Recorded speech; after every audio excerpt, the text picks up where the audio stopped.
Hola a todos, esta es la última clase de propagación asexual, ¿sí? De la unidad temática número 3, en donde vamos a ver otros tipos de propagación asexual.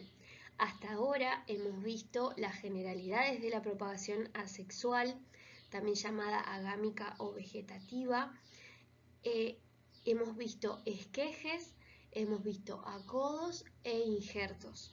En esta clase vamos a ver todos los otros tipos, ¿sí? De propagación, de este tipo de propagación asexual, que son división de matas, rizomas, tubérculos, bulbos, estolones, hijuelos, y vamos a hacer una mención solamente, una breve explicación de lo que son los cultivos in vitro, ¿sí? Fíjense entonces, como les decía, nosotros ya hemos visto en clases anteriores lo que es esquejes y hemos visto también acodos e injertos. Ahora vamos a ver todos los demás, ¿sí? Que son bastante sencillos, así que, y bueno, y muchas de las cosas que vimos en esquejes se aplican también a estos tipos de reproducción, así que vamos a ir un poco más rápido, ¿sí?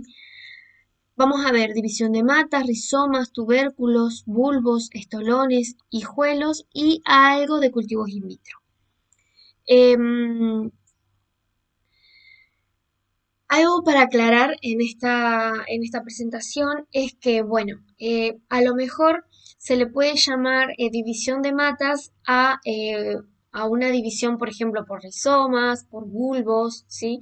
Muchas veces se le llama de distintas maneras. ¿Por qué? Porque, por ejemplo, nosotros tenemos una maceta con agapantos o tenemos agapantos plantados en un cantero y ahí, obviamente ustedes saben, el agapanto se reproduce por bulbos y va generando bulbos hacia los costados. Entonces muchas veces lo que hacemos es descalzar toda la mata, ¿sí? Y hacer una división de matas que se llama, o sea, separar dos bulbos por allá, dos bulbos por acá, tres bulbos por acá y así. Lo mismo pasa con otros tipos por ejemplo, los que tienen rizomas, también pasa lo mismo. Imagínense sansevierias, por ejemplo, iris, ¿sí? Nosotros lo que hacemos es descasar las plantas, ya sea de la maceta o del suelo, y separarlos, ¿sí? Por ahí separamos individuos, pero por ahí separamos matas, o sea, más de un individuo por separación, digamos, ¿sí? Entonces, por ahí se le puede llamar de diferentes maneras, pero bueno, nosotros vamos a ver cómo serían las definiciones correctas, ¿sí? Y, y bueno, puede llegar a generarse un poco de confusión ahí entre los distintos, por ejemplo, como les decía, una división por rizomas puede llamarse división de matas también, ¿sí? Pero bueno, ahora vamos a definir bien cada uno para que ustedes sepan y bueno, y los puedan diferenciar de la mejor manera posible. Bueno, en primer lugar vamos a ver la división de matas. Fíjense, me falta una foto, ahí está.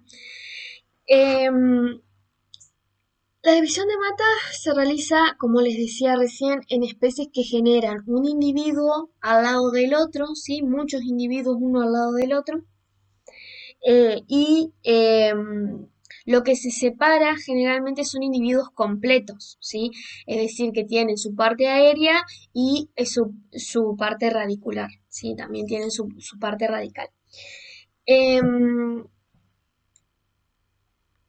¿Qué se hace? Como les decía, se descalza la planta, ya sea del cantero en el que se encuentre, si es en tierra o de una maceta, y se comienza a dividir. ¿Qué es importante en la división de matas? Bueno, tratar de romper la menor cantidad de raíces posibles, ¿sí? Porque, bueno, obviamente esto es un estrés para las plantas. Siempre se rompe alguna plantita cuando trasplantamos y dividimos de esta manera. Siempre se rompe alguna raíz, quiero decir, pero bueno, tratar de hacerlo lo más suave y amable posible para evitar un estrés que sea mortal, digamos, ¿sí? Em, ¿Qué más? por ahí se encuentran tan apelmazadas las raíces, esto no debería pasar, en teoría nosotros deberíamos realizar una división mucho antes de que eso pase, ¿sí? Idealmente, pero si eso llega a pasar, si la planta está demasiado, o sea, si los individuos que están adentro están demasiado compactados, podemos utilizar elementos cortantes como cuchillos, palas, ¿sí? Para cortar el pan de tierra, ¿sí? Que de hecho mucha gente hace eso directamente, saca la planta y con una pala o con, ya les digo, con un cuchillo, directamente cortan el pan de tierra, por ejemplo, en dos o cuatro o las secciones que sean, ¿sí? Y listo. Pero de esta manera sepan que se cortan muchas raíces. ¿Mm? Los ejemplos que puse ahí, en primer lugar, es un tipo de calatea, ¿sí? Eh, Creo que ahora el género se llama cenante. Eh, Antes esta era una estromante, no sé, la verdad que no estoy bien actualizada con el nombre, pero era estromante sanguínea. Eh, la otra es una cibulet, ¿sí? Es cibulet. Son varias plantitas de cibulet todas juntas. Bueno, ahí yo lo que hice, como les decía, era descansarlo de la maceta. ¿M? Y empecé a jugar, ¿sí? Con el pan de tierra, intentar ir moviéndolo para que se vaya desestructurando y luego finalmente lo separé. ¿Qué se puede hacer para mejorar eso, para mejorar y tratar de tener el mayor éxito posible? Bueno, en primer lugar, que la planta no esté tan turgente, eso es algo importante. Si bien no queremos que su sustrato esté tan seco porque es más difícil de separar, que esté húmedo, pero no tanto, ¿sí? La idea es que si las plantas, si las raíces de las plantas y las hojas y la planta en general está turgente, es como más susceptible a que se rompa. Lo otro es esto de tratar de romper la menor cantidad de raíces posible. Podemos agregar un poco en las zonas donde nosotros lastimamos, agregar un poco de azufre en polvo, canela en polvo para lograr una cicatrización más rápida y evitar la proliferación de hongos. Em, bueno, una vez que se trasplanta, como siempre, se riega bastante para que la planta sufra lo menos posible. Y por supuesto se colocan también en un lugar con luz indirecta del sol.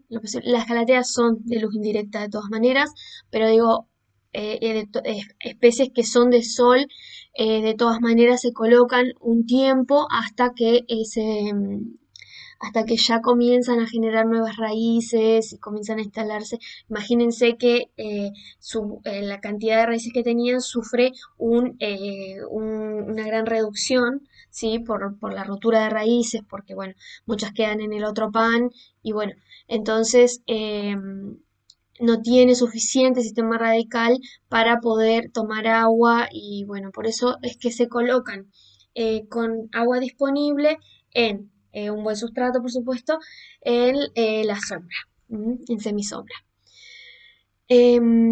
Bueno, vamos a ver otro ejemplo. Bueno, bien.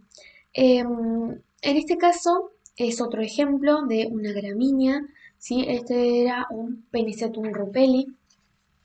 La persona lo que hizo fue descalzarlo del lugar donde estaba,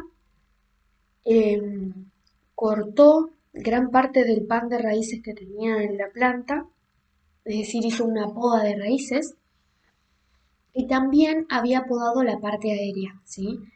Y después procedió a separarlos. De esta manera, haciendo un juego con las manos, ¿sí? Intentó separar los distintos macollos.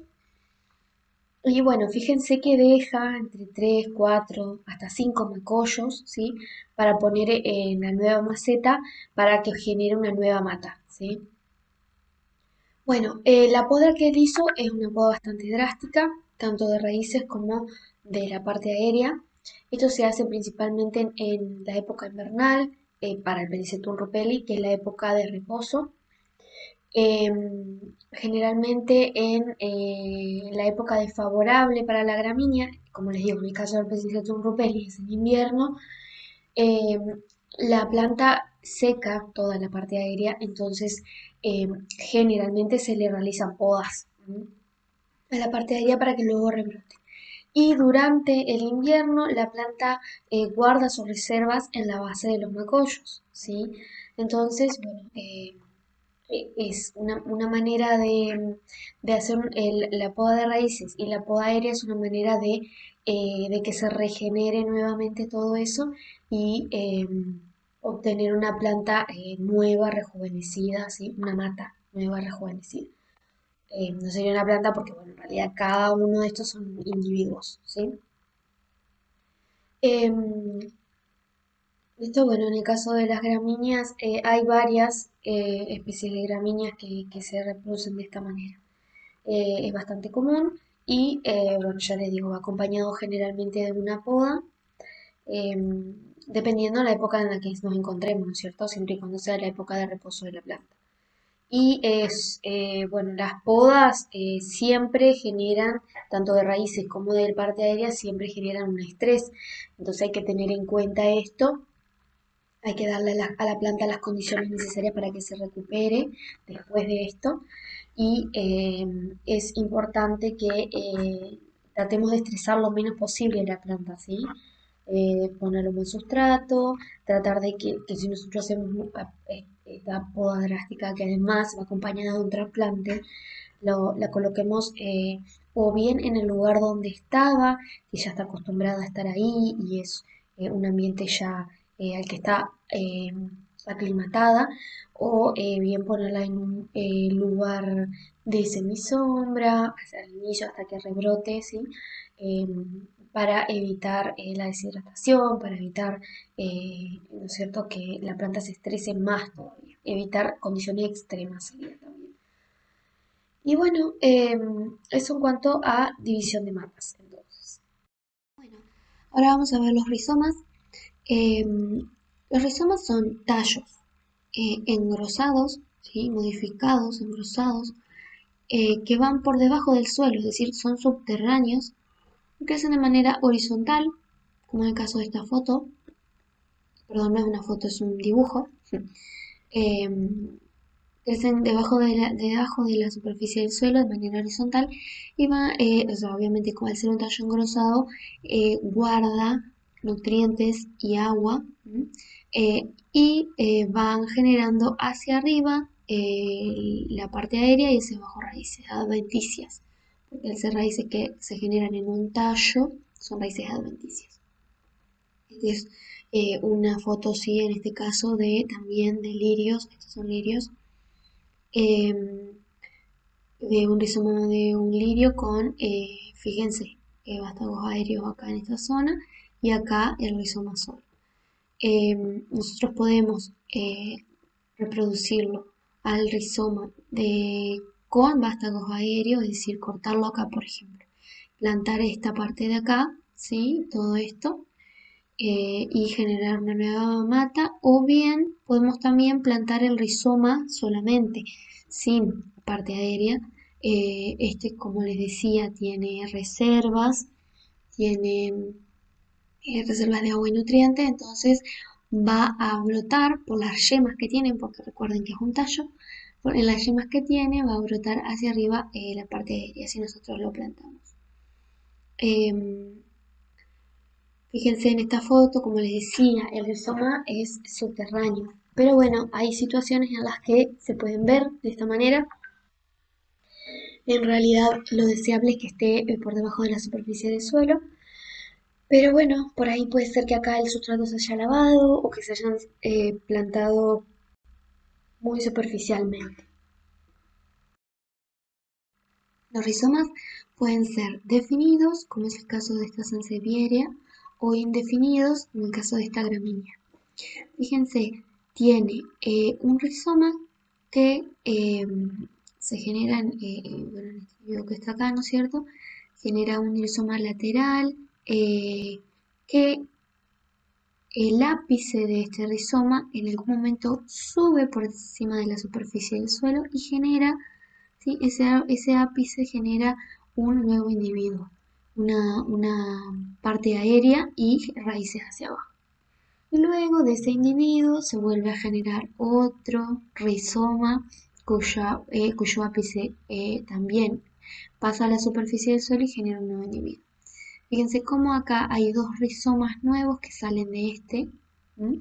Que nacen de este individuo, y tiene uno que ya emergió, que está de colorcito más verdoso, y este que está por debajo de la superficie del suelo todavía, que está, por eso está de ese color pálido blanco, medio blancuzco. Es decir, esos son rizomas definidos, perdón. El rizoma definido entonces se genera el tallo, ¿sí? Y el ápice sube por encima del suelo y genera la parte aérea. En este caso, que es del rizoma indefinido, fíjense, si esta sería la superficie del suelo, esta línea marrón, el ápice del rizoma indefinido nunca sale a la superficie del suelo, siempre va por debajo y lo que sale a la superficie son los vástagos que se generan de las yemas laterales de este rizoma. Este rizoma tiene muchas yemas laterales, al ser un tallo, ustedes lo saben, entonces se activan esas yemas cada tanto y generan una parte aérea hacia arriba y el sistema radical hacia abajo. ¿Cómo se reproducen estos rizomas? O sea, ¿qué hay que tener en cuenta? Bueno, en primer lugar, para reproducir por rizomas, nosotros podemos hacerlo, como les decía hoy, con parte aérea, ¿sí? O bien a través del rizoma solamente. Este rizoma solamente que elegimos de la planta debe ser bastante engrosado, ¿sí? Porque mientras más engrosado esté, más nutrientes y agua va a almacenar. Y cuanto más joven sea, también es mejor, ¿sí? Más probabilidades de prender tiene. Es decir, tampoco vamos a elegir rizomas sumamente jóvenes que no tengan demasiado grosor todavía. Tienen que ser rizomas que ya tengan un tiempo, sí, que estén suficientemente engrosados, pero que no sean tan viejos. Esos son los mejores rizomas para multiplicar. Y después, en cuanto a el almacenamiento, estos se pueden almacenar idealmente en frío, ¿sí? Y con una atmósfera más bien seca. ¿Por qué? Porque las humedades altas pueden producir, por un lado, que brote ese rizoma o, por otro lado, también se pueden producir pudriciones, ¿sí? Por hongos. Para evitar pudriciones también, cuando los cortemos, debemos hacerlo con herramientas desinfectadas. Esto ustedes ya lo saben, eso es en general. Pero bueno, hacerlo con herramientas desinfectadas y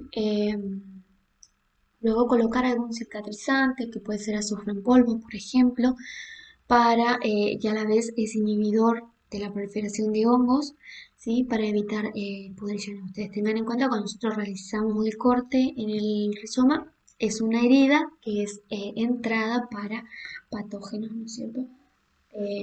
Principalmente hongos. Bueno, ¿qué más? Recuerden que los rizomas entonces es un tipo de multiplicación asexual, por lo tanto, como todas las demás que hemos visto, lo que se genera es un clon de la planta madre. Entonces yo puedo, mediante este tipo de reproducción, obtener plantas que sean idénticas a una planta que me guste alguna característica que posea. Bien. Tenemos luego a los tubérculos, que no es algo muy común en jardinería, ¿sí? Plantas que se reproduzcan como tubérculos, pero bueno, es otro tipo de reproducción asexual que de todas maneras la tenemos que ver. Existen tubérculos de tallo y las de raíz. Bueno, los de tallo son tubérculos propiamente dicho, y los de raíz generalmente se les llama raíces tuberosas, raíces engrosadas. Como ejemplo de raíces tenemos la zanahoria, bueno, la batata también es una raíz tuberosa. Tenemos la mandioca también ahí como ejemplo. Y en el caso de tallo, tubérculo de tallo, tubérculos propiamente dicho, tenemos como ejemplo la papa y la remolacha. Fíjense que ahí puse un ejemplo un poco más ornamental de una especie de senecio que también tiene tubérculos de raíz, fíjense, en este caso. La diferencia entre que sean de raíz o sean de tallo es simplemente la morfología, ¿sí? Morfológicamente una raíz es distinto a un tallo, entonces si lo que se engrosa es la raíz, da origen a un tubérculo de raíz o una raíz engrosada, y si lo que se engrosa es el tallo, da como origen a un tubérculo en este caso. Em, ¿Cómo se pueden reproducir? Bueno, hay algunos tubérculos que se pueden reproducir, por ejemplo, la papa por secciones de tubérculo o por un tubérculo completo, ¿sí? Podemos nosotros plantar, ustedes lo deben saber, ya deben haber visto alguna vez, lo que se llama papa semilla, que es una papa que se planta para que genere, digamos, un nuevo individuo y de ese nuevo individuo obtener más tubérculos, porque en realidad lo que se consume de esa planta es el tubérculo. Em, en- También se puede seccionar el tubérculo, es decir, cortar la papa en cuadraditos que tengan al menos una yema, deberían tener, ¿sí? Porque fíjense, al ser un tallo modificado, un tallo engrosado, la papa tiene yemas, que son esos, como esos ojitos que se le ven. Bueno, si nosotros seccionamos una papa, podemos plantarla y de esa manera obtener una nueva planta. Y bueno, el tema es que si nosotros la cortamos, deberíamos de alguna manera, ¿no es cierto?, poder cicatrizar o bueno, poner algún inhibidor de la proliferación de hongos como el polvo de azufre de nuevo. Les comento, puede ser también, hay otros tipos, muchos usan canela, oxicloruro de cobre, hay otros fungicidas que se pueden utilizar para que, bueno, obviamente no se pudra ese trocito, porque imagínense, ustedes cortan un trocito de papa y, bueno, en general los tubérculos son muy acuosos, ¿sí?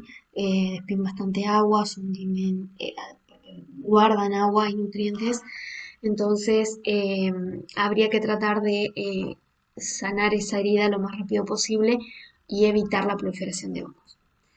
Bueno, para que no se vayan con una idea errónea, en realidad la zanahoria eh, se puede, ¿cómo podemos propagar? Bueno, la zanahoria se propaga generalmente por semilla, no es una planta que se propague normalmente así por raíz. De hecho, si nosotros cortamos una sección de zanahoria y la plantamos, es muy poco probable que salga una planta nueva. Eso se realiza así en cultivo in vitro, que ya lo vamos a ver más adelante. El cultivo in vitro sí se puede, se genera un callo, después se separan y se pueden generar nuevas plantas a partir de sección de raíz, en este caso, raíz engrosada.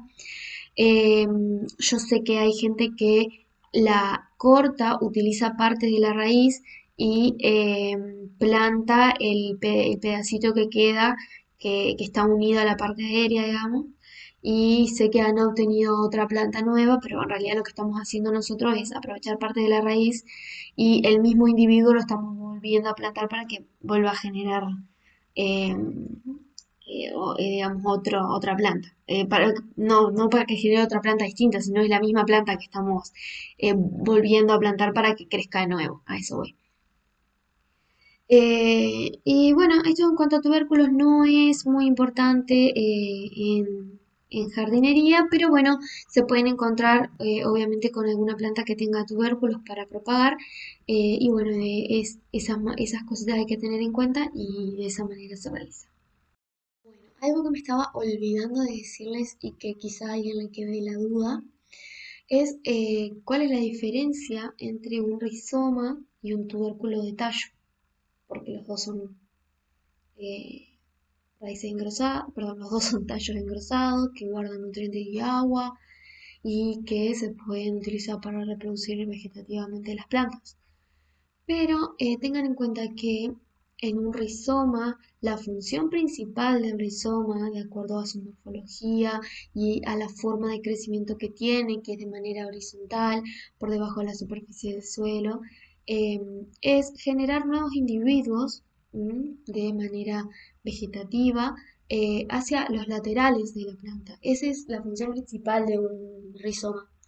También, es decir, generar nuevos individuos. También sirve como reserva de nutrientes y agua. En el caso de un tubérculo es al contrario. La función principal del tubérculo es almacenar, es un órgano de almacenamiento principalmente, em, almacenar agua y nutrientes que también se puede utilizar para la reproducción vegetativa. ¿Mm? Otro tipo de propagación asexual son los bulbos. Los bulbos son órganos subterráneos que la principal función es la de almacenar nutrientes y agua para ayudar a emerger la planta en la época favorable. La mayor parte de estas plantas que se reproducen por bulbos en la zona en la que se encuentran, ¿sí? Tienen una época del año que es desfavorable y en esa época la pasan como en estado de bulbo solamente, digamos, debajo de la superficie del suelo. Esa época desfavorable puede ser a lo mejor épocas de sequía o épocas de muy bajas temperaturas o de muy altas temperaturas. Las diferentes especies tienen, digamos, sus adaptaciones y por esto es que se generan en sí los bulbos. Se generan con ese objetivo de poder almacenar los nutrientes y agua para esa etapa en la que la planta emerge del suelo. Como dice ahí, tienen una forma redondeada, en la parte superior tienen una yema que es por donde luego sí, de esta parte superior tienen una yema que es por donde luego van a comenzar a brotar las hojas. Esta es la morfología de un bulbo, se las marco. Esta es la morfología de un bulbo. Como pueden ver, tiene en esta zona de acá debajo raíces, tienen un tallo achatado, ¿sí? Que generalmente se le llama platillo. Tienen yemas, ¿sí? Que pueden ser, esas yemas salen obviamente de este tallo que está acá, ¿sí? Y generan hojas hacia esta parte superior del bulbo. Y tiene también hojas que lo cubren, algunas hojas que son protectoras, ¿sí? Que se llama túnica de protección, que por ejemplo en el caso del narciso o en el caso de la cebolla, son esas primeras capas que nosotros cuando vamos a cocinar las retiramos, digamos, esas son hojas de protección y después tenemos hojas de reserva que serían las más internas, que es la que básicamente en la cebolla nosotros consumimos, por ejemplo. Acá a la derecha tienen dos ejemplos, ¿sí? De dos tipos de bulbos distintos. Uno es un bulbo no escamoso, que es el caso, por ejemplo, del narciso, que también era el caso de la cebolla que yo les decía. Y debajo tenemos otro ejemplo, un bulbo escamoso, que en este caso se trata de los lirios, ¿sí? Que lirios les dicen generalmente al género Lilium, ¿sí? Sería, por ejemplo, uno de este tipo de bulbo. ¿Cómo se produce la propagación por bulbos? Bueno, cuando nosotros plantamos un bulbo, nosotros podemos, o sea, vamos a ver que luego de un tiempo ese bulbo genera otros bulbos alrededor, ¿sí? Generalmente. Y bueno, lo que se hace es separar esos bulbos, ¿sí? En la época indicada, dependiendo de la especie, separar esos bulbos y apartarlos y hacer nuevas plantas, ¿no? En el caso de los bulbos escamosos también se puede hacer de escamas, ¿sí? A veces se reproducen de escamas. Si ustedes quieren profundizar en todo lo que es propagación de bulbos, les aconsejo que busquen información, ¿sí? Más información, digamos, hasta acá es lo que se les va a exigir por lo menos en esta clase. En esta materia, digamos. Lo que sí me gustaría por ahí darle algunos otros ejemplos de plantas de bulbo. Tenemos, por ejemplo, las amarilis, es un tipo de planta de bulbo. Los, los nardos también, los tulipanes, el que les llaman jacinto también. ¿Qué más que venden siempre? Ah, los gladiolos, las dalias, también las azucenas, también se venden, generalmente los van a poder encontrar en los viveros, más que nada en la época de otoño, ¿sí? Pues son la época que más se comercializan los bulbos, porque muchos lo que hacen es desenterrarlos, separarlos y guardarlos durante la época desfavorable bajo condiciones óptimas, ¿sí? Que básicamente sean condiciones en las que no estén en demasiada humedad y no estén en temperaturas indeseables para la especie. Entonces los guardan, ¿sí? Guardan los bulbos secos y luego en la época favorable para la especie, dependiendo cuál sea, ya sea el otoño o la primavera, en el caso de las dalias, por ejemplo, es en la primavera, se plantan los bulbos, ¿sí? Y nuevamente, digamos, para volver a generar las plantas con flor. Otra estructura de las plantas que se utiliza como propagación asexual, ¿sí? Que se aprovecha para propagar asexualmente son los estolones. ¿Qué son los estolones? Bueno, son tallos alargados, generalmente finos, que van por encima del suelo, en este caso, y desde sus yemas originan vástagos aéreos y raíces adventicias. Generalmente se originan a partir de una planta principal, ¿sí? De un individuo principal. Como les decía, a diferencia de los rizomas, estos van por encima del suelo. En este caso es una imagen de una fragaria, que es la frutilla. Fíjense cómo tenemos una planta y esa genera en una cierta época los estolones, estos tallos alargados, que en la punta van a generar un nuevo individuo. Es una forma de reproducción muy común en frutilla, ¿sí? Se utiliza y se trata de aprovechar al máximo esta característica de la frutilla, porque además hay que tener en cuenta que al ser asexual se propagan también las características de la fruta. Entonces es una forma muy común de propagación en frutilla, aparte de la semilla, digamos. Este es otro caso que es la grama baiana o césped brasilero que le dicen. Este también tiene estolones de esta manera, así como los ven acá, esta es la morfología. Otra gramínea, al igual que varias gramíneas, porque en realidad las gramíneas es bastante común este tipo de reproducción. Otra gramínea que tiene también estolones es el Cynodactylo. El Cynodon tiene estolones y tiene también rizomas, es decir, tiene rizomas que van por debajo del suelo y tiene estolones que van por encima.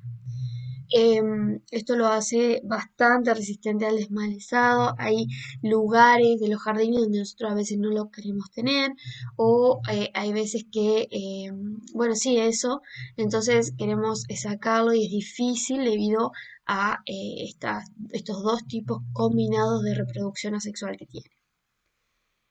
Fíjense que acá les puse una foto de una frutilla. Este sería la planta principal, el estolón, y acá ya se genera una nueva plantita. Otros ejemplos de plantas que tienen estolones sería el lazo de amor.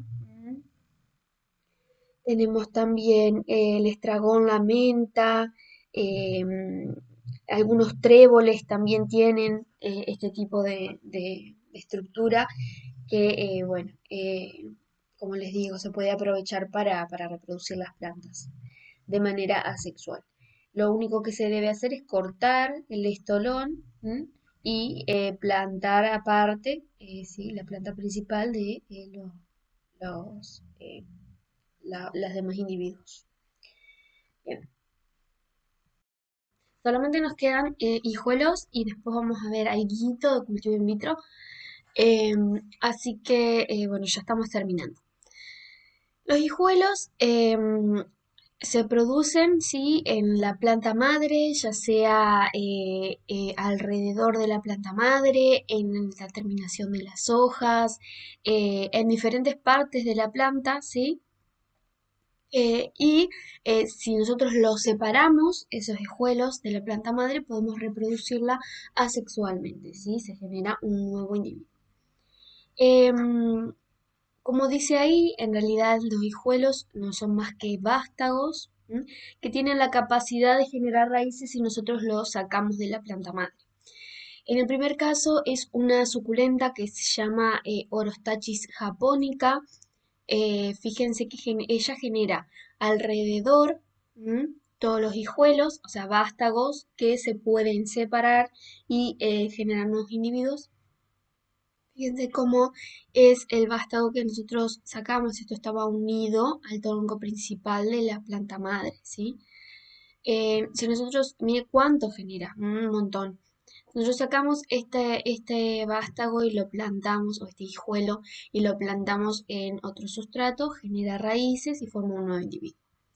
En este caso es una calanchoe o calanqué, la forma correcta de decirlo es calanqué. Es en este caso calanqué tubiflora.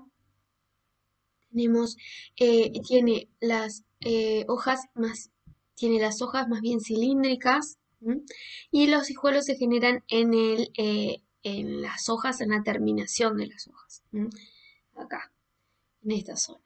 Estos pueden caer al sustrato, ¿sí? Al suelo y generar raíces y generar un nuevo individuo. Y hay situaciones en las que incluso ya generan raíces estando en la planta madre. Esto pasa cuando hay mucha humedad ambiental, ¿sí? Se dan las condiciones para que genere raíces. Este es otro ejemplo, es una cactácea en este caso, que se llama Gymnocalicium, es del género Gymnocalicium. Fíjense que genera también en las yemas del tallo principal, genera estos vástagos o tallitos más pequeños que nosotros podemos separar y generar nuevos individuos también, porque tienen la capacidad de regenerar raíces, que incluso muchas veces también, si se dan las condiciones, generan ya raíces en la planta madre y cuando nosotros los separamos ya tienen unas raíces, eh, digamos, ya formadas. Bueno, esto es en cuanto a hijuelos. Puse muchos ejemplos de suculentas porque es muy común en suculentas y bueno, tenía que poner suculentas en algún lado. Bueno, vamos a ver cultivo in vitro y ya con esto terminamos por ahora. Em, Bueno, los cultivos in vitro son un tipo de micropropagación, se les llama. Están dentro de las propagaciones asexuales, pero también se pueden dar micropropagaciones a partir de semilla. Em, Nosotros vamos a hablar de la asexual. En la micropropagación, ¿por qué se llama micropropagación? Porque en realidad el material del que se parte para propagar la especie es un material muy pequeño. Fíjense en la foto qué pequeño que es el material del cual se parte. Este puede llegar a ser una célula, ¿sí? Puede ser una célula, puede ser un tejido, un órgano también, ¿sí? Dependiendo de la especie, hay protocolos ya formados, ya estandarizados de cómo se pueden realizar las distintas propagaciones en las diferentes especies. ¿Qué tiene que tener ese material en sí para que pueda ser propagado por este tipo de propagación, por cultivo in vitro? y tienen que tener las características de totipotencia, ese tejido, esa célula, ese órgano, tiene que tener las características de totipotencia y de desdiferenciación. Lo que se hace es mantener esa porción de planta en, en un medio nutritivo, que es esto transparente que ustedes ven acá, ¿sí? Y en condiciones ambientales controladas, propicias para el desarrollo de esa especie. Y con esto me refiero a temperatura, luz, humedad, ¿sí?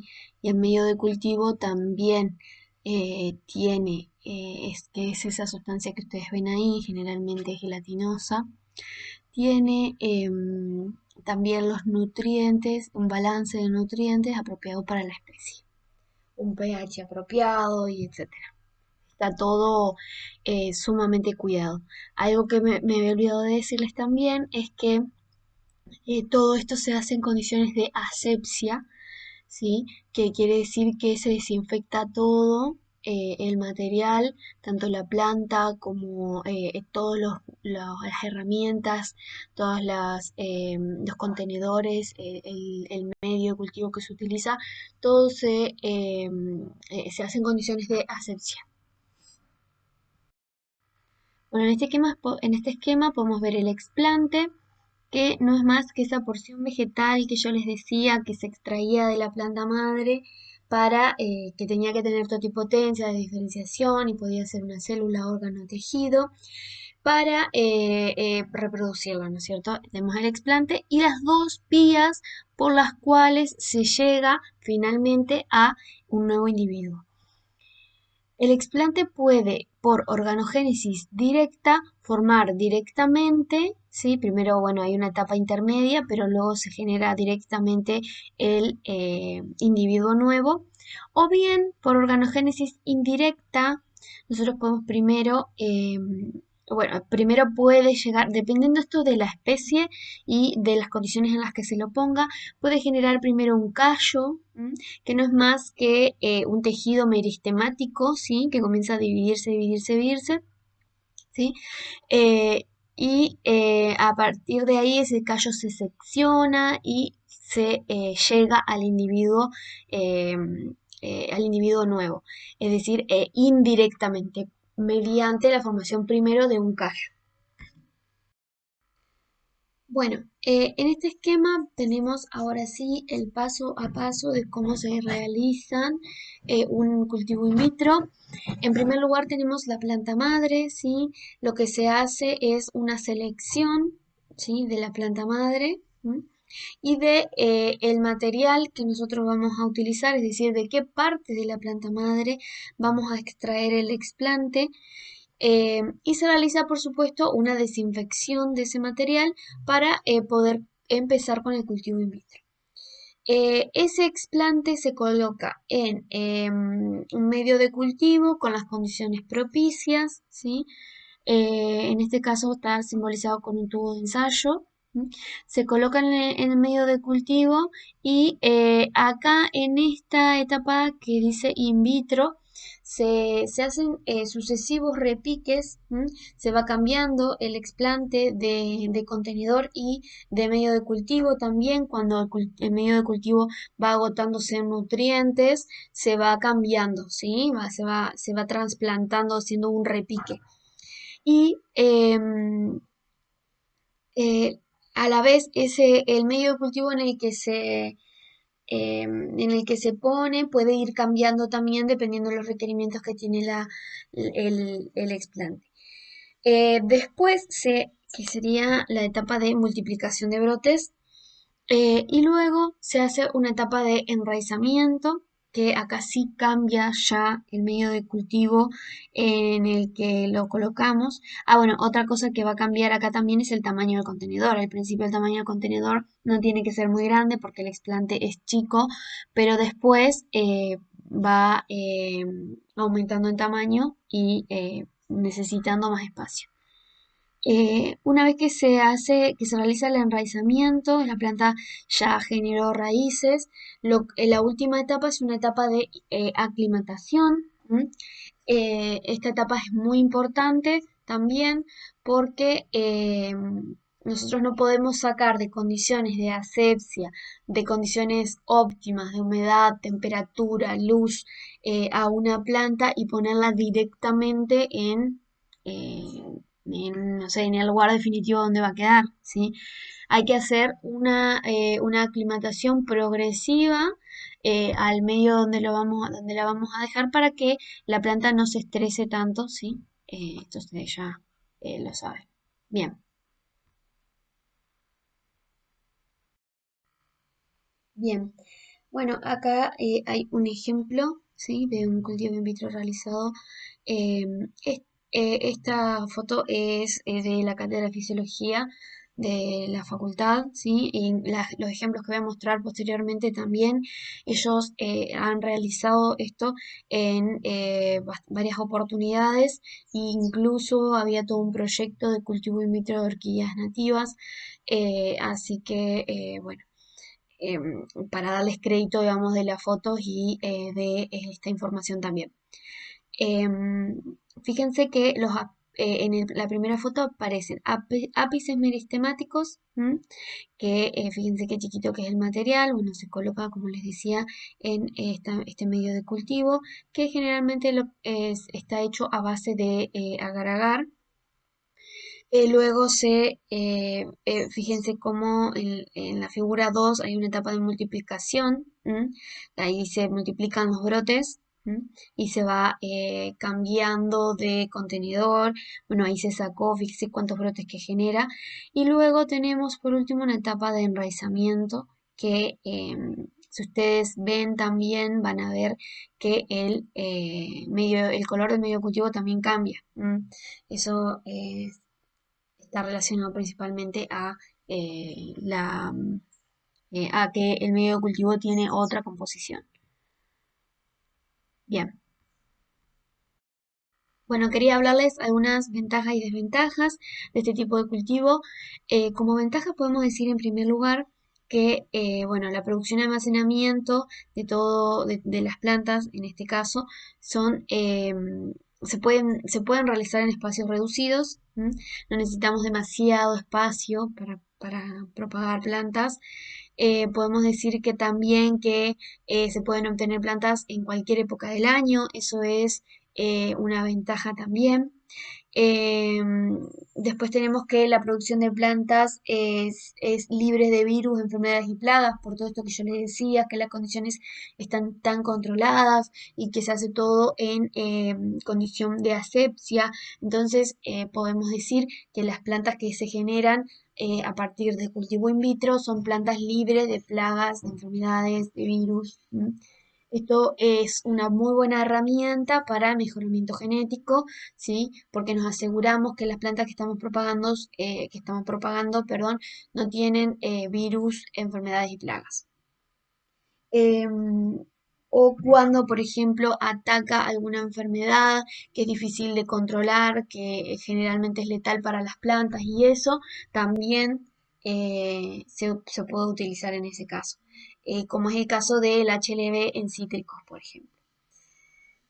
Como desventajas podemos decir, bueno, en primer lugar que no todas las especies son viables de propagar in vitro, depende mucho de la especie y también dentro de cada ejemplar, o sea, de cada especie en sí, hay partes de las plantas que se pueden propagar y partes que no. Entonces, esto va de la mano también con el punto siguiente que dice que cada especie requiere métodos específicos.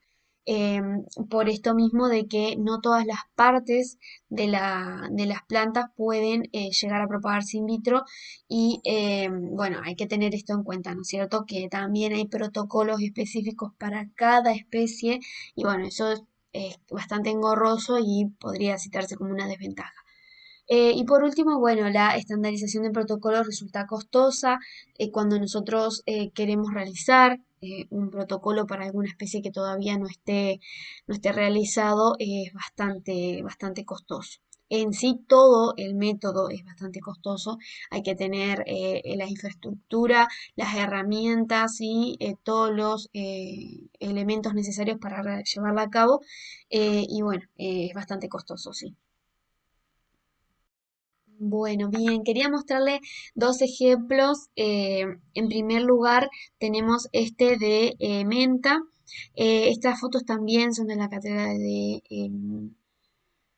fisiología vegetal.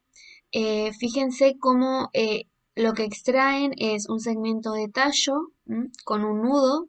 Esta sería la planta madre. Esta sería, bueno, la porción de planta madre que se extrajo y se desinfecta. Y luego el explanto que sería este. El explante. Fíjense los resultados, cómo genera, esto sería por organogénesis directa, desde el tallo se generan nuevas plantas, esto luego va a una etapa de enraizamiento y ya que obtenemos el individuo completo. Y en el caso, esto es menta piperita. Y después tenemos otro ejemplo que es de eucaliptus. Fíjense cómo tenemos primero una planta germinada in vitro, que en este caso debe haber sido, al germinarse in vitro, es una planta que nos aseguramos que tenga, que sea libre de virus, plagas y enfermedades. Bueno, ese sería un método de propagación sexual, en realidad, dentro del cultivo in vitro. Esa plántula lo que se realiza es un seccionamiento para la selección de los explantos. Luego se siembra el explanto, como pueden ver acá en esta foto. A ver si puedo señalar acá, ¿sí? Y de ese explante se genera esto, que es el callo. Yo les quería mostrar cómo es un callo, que es un tejido meristemático, como les decía, que se comienza a dividir, dividir, dividir, y forma, luego regenera vástagos. Los vástagos serían tallitos. Eh, Fíjense que acá ya se pueden ver cómo comienza a regenerar vástagos, pero varios. Y después esto se secciona, ¿sí? Y se genera luego sí el vástago regenerado completamente, que si ustedes se fijan todavía no tiene raíz, falta la etapa de enraizamiento y de aclimatación que vimos anteriormente.